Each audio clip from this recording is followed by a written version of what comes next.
Hello and welcome back to my YouTube channel. Today I will be talking about the Serie games in this evening. We have Udinese versus Cagliari, and like I know there's a red card here, but until then, it was all Udinese. They had every chance. There wasn't really any close. The first yellow card for holding you could discuss was a bit too far because of 10 minutes, but the second one is not a discussion even if you have one because he's taking down 100% opportunity and basically stopping a counter. So he needs to get a yellow there, even if the first one was a bit questionable. So no, the ref didn't ruin the game, as I know some people would probably think. But he needed to give this second yellow, so that's not really a choice. And then Cagliari has one of the few attacks in the first half, but that didn't result. No, no. Then from a corner where Udinese kicks the ball badly in, they get it back on the rocks and put in a really well timed cross into Lorenzo Luca, which just a really smart attacking movement where he moved from he made sure to move back. He was offside and then he moved back to onside, and with his IQ, he actually got a lot of space. So neither of the two defenders that was supposed to mark him around him actually follow him. So he had a quite free hitter to make sure that they scored 2-1-0. Then we go into the second half where Lorenzo Luca gets the yellow card for, but it was still Udinese that had for the first 10-15 minutes, Cagliari actually fought back and had some decent chances, but nothing really close to actually giving them a goal. And then we have Udinese just keep going and scoring the second goal, which ended the game, and there wasn't really much more. Also, when we look at the nope. When you look at the statistic, you can also see that in the first half, in the second half, is a more even game with first half that have it's just full dominance by Udinese, and the second half is more even in terms of chances, but still full dominance by Udinese. So this was quite a game, and this actually makes the table really interesting for Udinese, which we'll come back to later in the video. Then we have the second game, which is Torino versus Como. This is a back and forth game where both teams have a lot of chances, but both keepers are playing quite well, and none of the chances actually become really, really big until in the first half.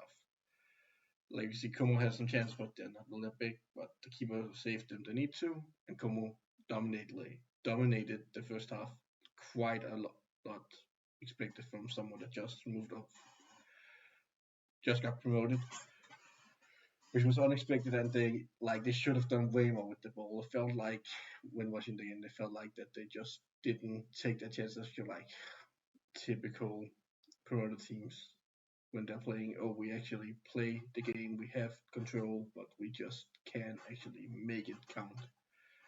But then the second half, as you can see, both teams actually got closer to goal and to score, which Torino not doing. But still, Como was way more in position and should have gotten way more out of the chance they have. They need to be more clinical when they shoot, and they need to maybe sometimes play the chances bigger because they had a lot of chances that they were past goal or just shot from outside. I know luck, but they need to play some bigger chances with all the position they have to actually start coming back.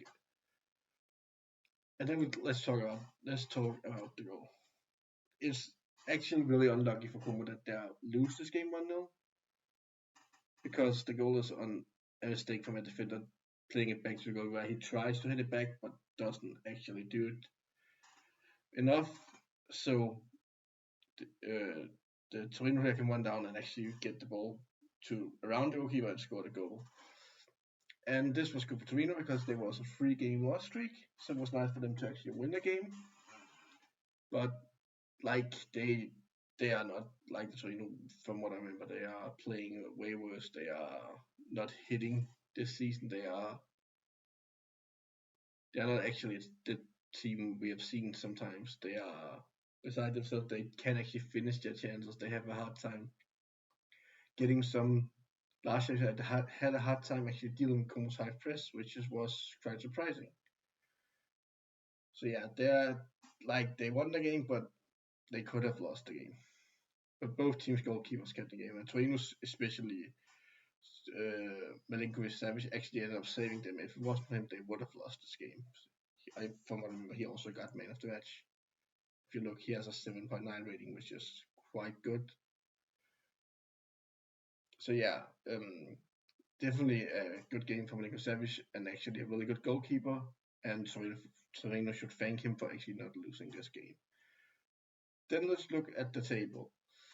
Udinese with the victory today actually gets up to 4th place, and they can not stay there, but they have a pretty high chance to be in top 5 after today. They have a chance of actually getting up to top 5 because AC Milan, they play Napoli, so number 5 play number 1, and number 2 play number 3. So the teams around them will probably either draw, which would keep them in the top 4, or if we think Napoli would win. So no matter what results, no team can get, not all teams around them can get 3 points. So this victory is actually really important to players to place themselves in these top 4 spots after 9 games, which will give them a chance to win Champions League next year, which would be really good for a club which normal goal is just to stay in the league. So Nice could become a really, really fun team to follow this season in Italy because they could actually be a surprise.